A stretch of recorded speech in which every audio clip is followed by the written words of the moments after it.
जय गुरुदेव। सतगुरु की खोज करो। संत हमेशा कहते हैं कि पूरे गुरु पूरे महात्मा की खोज करो। बगैर गुरु के न कोई अंदर गया है और न जा पाए। बहुत समय पहले का जिक्र है कि एक बार रावटपिंडी में एक बंगाली बाबू रहता था। एक शख्स ने आकर पूछा, बाबू मन काबू में आ गया? बाबू ने कहा, आया, पर बहुत मुश्किल से। फिर पूछा, किस तरह? कहा, मैं दफ्तर में नौकरी करता था, 4 बजे वापस घर आता था। नौकर से कहता था, तू अपना खाना खा ले और मेरी रोटी पकाकर रख दे। मन से कहता था, जब तक तू नाम की लज्जत नहीं लेगा, सुमरन ध्यान भजन नहीं करेगा, तब तक मैं खाना नहीं दूंगा।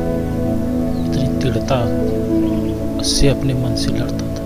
कई बार सामने बैठा, सुबह के 3 बज गए, भूखे प्यासे, तब जाकर मन के अंदर नाम की लज्जत आई। उसे समझ में आ गया कि जब तक मैं इसका काम नहीं करूंगा, ये मुझे भोजन नहीं देगा। अगर मन से कहने के हिसाब से आप चलने लगे, मन जैसा कहा आप करने लगे, तो काम बिगड़ जाएगा। मन भक्ति करने देता ही नहीं है।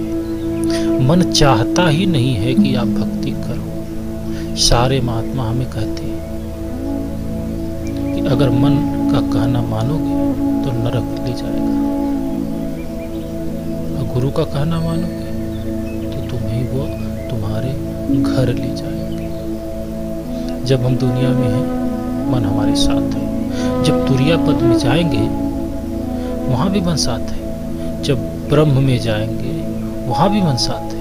जब हम अभ्यास करके स्थूल सूक्ष्म कारण तीनों शरीर को छोड़ के पार ब्रह्म में पहुंच जाएंगे, वहां जाकर रूह नंगी हो जाती है।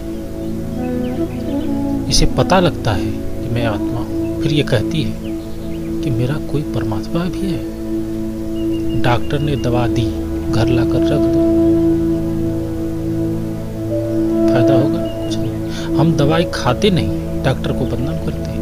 यानी सतगुरु ने नाम दे दिया, सिमरन करो, नहीं करोगे।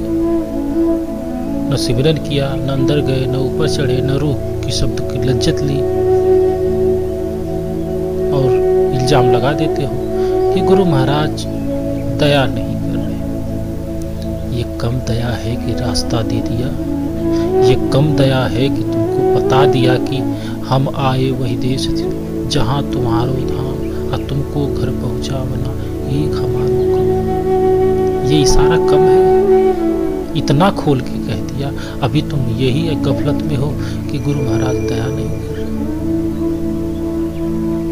देखो, पहले तो हमें पूरा सतगुरु नहीं मिला, पूरा महात्मा नहीं मिला, बड़ा मुश्किल था।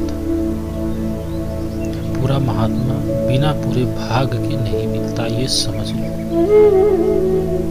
दुनिया की बादशाहत मिलनी मुश्किल नहीं, बेटा बेटी मिलना मुश्किल नहीं, लेकिन पूरा महात्मा मिलना मुश्किल है। 7 समुद्र की मशी करो, लेखन सब बन रहा है, और सब धरती कागज करो, गुरु गुण लिखा न जाए। इतने महान होते हैं, उनकी महत्ता ये है। और तुमको मिल गए तो तुम उसके मूल को समझ नहीं पा रहे। तुम्हें समझना चाहिए कि तुमको क्या मिला है, वो दौलत क्या है। इसलिए सत्संग किया जाता है, महात्माओं की वाणी को सुना जाता है कि तुम्हें अंदर से ये उत्साह जगे कि जो तुमको मिल गया है वो बाहरी दौलत से कहीं ऊपर है। जब दृढ़ विश्वास, आत्मविश्वास पैदा होता है, तब जाकर आदमी अपने लक्ष्य की ओर आगे बढ़ता है।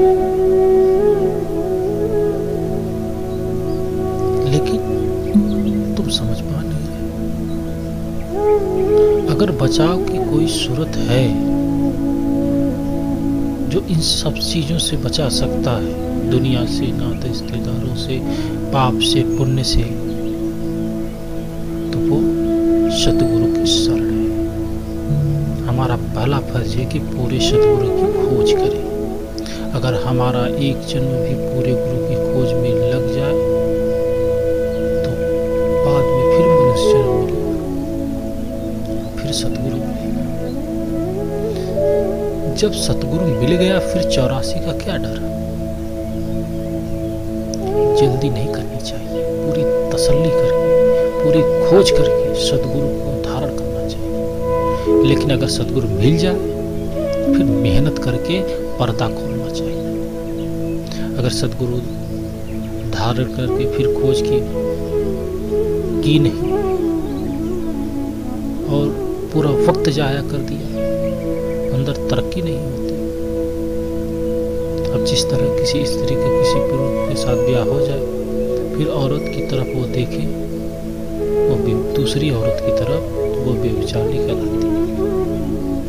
हाँ, अगर राह पूरा मिल जाए तो फिर खोज में लग जाना चाहिए। सतगुरु सम प्रियतम नहीं कोई, मन मलिन को धोवे वही, कहते हैं। इस दुनिया में सतगुरु से बड़ा कोई प्यारा नहीं।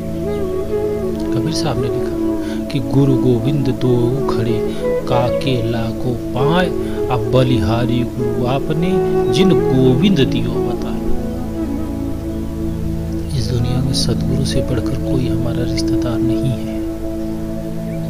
मौत के बाद न माँ साथ जाएगी, न बाप साथ जाता है, न बेटी बेटियां, दुनिया के सामान, न कौम, न मजहब। मतलब कि इस दुनिया की कोई भी चीज रत्ती भर कोई साथ नहीं जाता। यह हमारा शरीर भी नहीं, ये भी सब छूट जाता है। यह किराए का मकान है, 10, 20, 50, 100 साल बाद इसे छोड़ देना है। अगर साथ जाने वाला कोई है तो सतगुरु है। मौत के वक्त पर खंड ब्रह्मांडों पर गुरु ले जाता है और दर्जा बदर्जा हमें ले जा करके मालिक के पास उसके साथ मिला देता है। अगर हम सतगुरु के साथ करें दुश्मनी,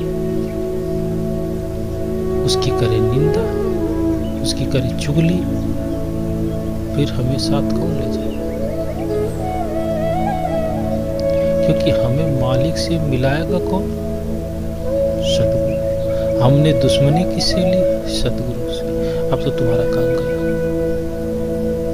गोस्वामी दास जी ने लिखा कि साधु अवज्ञा का फल ऐसा, अचर ही नगर अनाथ कर जैसा।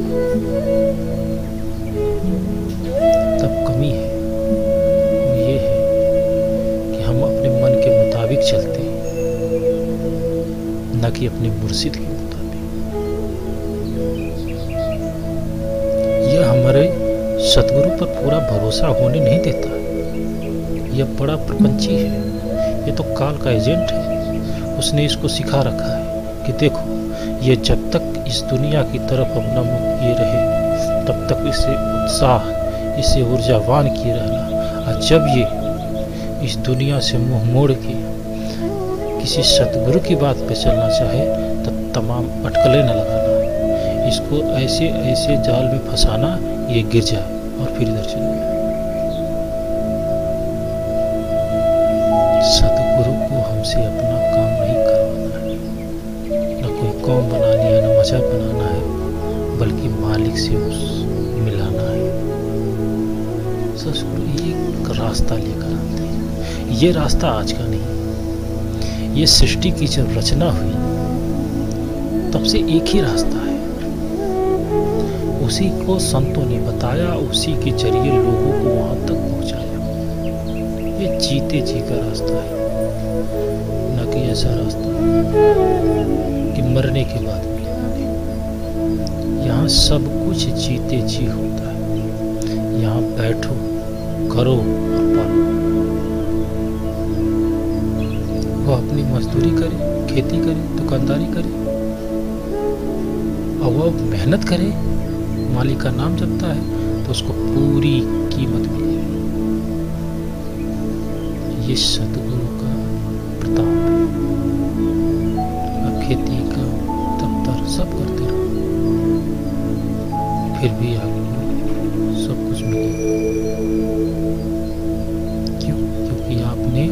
कुछ क्षण उस प्रभु प्राप्ति के लिए भी दिए, और जब प्रभु प्राप्ति के लिए जो क्षण दिए, उसी क्षण में आपका सब कुछ हो। कहते हैं कि मेरा भाग्य उदय हुआ भारी, सतगुरु की मैं हुई अति प्यारी।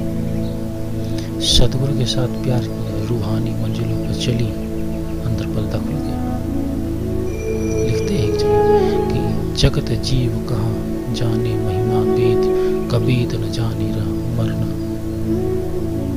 कहते हैं कि जब रूह ने सतगुरु के साथ प्यार किया, नाम की कमाई की, शब्द की लज्जत ली, रूह जन्म मरण से रहित हो गई। सतगुरु की कृपा उस पर बनी, उसने उसको पहचाना। अगर कोई अन्यथा कहे कि मैं तुम्हारा हाथ पकड़ूंगा, तुम्हें पार कर दूंगा, उसे कति गवारा नहीं। उसने जिसकी शरण ली वही उसको पार करे। संत खुद ही दया करके अपनी पहचान करवाते,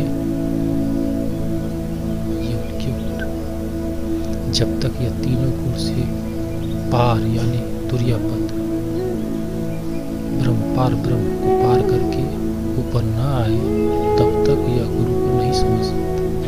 कृष्ण भगवान भी फरमाते हैं कि जो वेद है तीनों गुरु की हद है, वह मालिक चौथे गुरु में रहता है। जब महात्मा ऊपर की अभ्यास सिखाते हैं, कराते हैं, तो साफ साफ कह देते हैं कि ज्ञानी योगी सब कथारे, सतगुरु महिमा कोई न विचारे। सतगुरु की महिमा ऐसे सब लोग थोड़ी जान सकते हैं। सचखंड अनामी ये लोग काल के दायरे में नहीं आते। जो संत महात्मा होते हैं उस मालिक के भेजे हुए होते हैं। ताते सतगुरु शरण पुकारो, आरत उनके नित प्रतिधारो। इसलिए हमें चाहिए कि सतगुरु की शरण में जाएं, सतगुरु के साथ प्यार करें, आरती करो प्रेम कथ कुल परिवार, तरे मेरा तभी। एक जीव को नाम की लज्जत आ जाए, वह चाहता है कि सारा जहान नाम ले जाए, फिर वह सारे परिवार को नाम दिलाता है। ऊंचे से ऊंचा, सबसे आखिरी से आखिरी, नीचे से नीचा व्यक्ति सबको नाम दान दिलवा कर वो सोचता है कि वो मालिक के दरबार में पहुंचा जिसमें मैं जाना हूं। और तुम समझते हो कि ये अपने पंथ का, अपने गुरु का प्रचार कर रहा है। तुम्हारे मता बुद्धि से ये दुनिया न तो चली है न चली। तो अपनी बुद्धि का प्रयोग बस इतना कर लो कि सच्चे सतगुरु की खोज कर लो। जय